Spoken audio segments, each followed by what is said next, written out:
સુરતમાં નશાના વેપલા પર પોલીસ દ્વારા નો ડ્રગ્સ ઇન સુરત અભિયાન ચલાવવામાં આવી રહ્યું છે। ત્યારે છાસવારે પોલીસ દ્વારા બાજ નજર રાખીને આ પ્રકારનો વેપલો ચલાવનારાને ઝડપી લેવામાં આવ્યો છે। ત્યારે સારોલી પોલીસે ચેકપોસ્ટ પરથી બાતમીના આધારે 8 કિલો ચરસ ઝડપી લેવામાં આવ્યું છે। ડ્રગ્સના ટ્રાન્સપોર્ટેશનમાં નેપાળ કનેક્શનનો ખુલાસો સુરત પોલીસે કર્યો છે। સારોલી પોલીસ મથક હદ વિસ્તારમાંથી ચરસ ઝડપી લેવામાં આવ્યું છે। સારોલી પોલીસે ઓપરેશન પાર પાડ્યું હતું, જેમાં 8 કિલો ચરસ ઝડપી પાડવામાં આવ્યું હતું, જેની અંદાજે કિંમત 11 લાખ રૂપિયા જેવી થાય છે। આ ચરસનો જથ્થો લાવનારા 2 નેપાળી યુવકોને ઝડપી લેવામાં આવ્યા છે। ચરસનો જથ્થો બંને યુવકો નેપાળથી લાવ્યા હતા।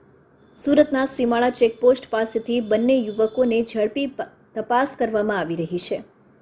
પોલીસે સમગ્ર ચરસનો જથ્થો ઝડપી પાડવા બાતમીના આધારે ઓપરેશન પાર પાડ્યું છે।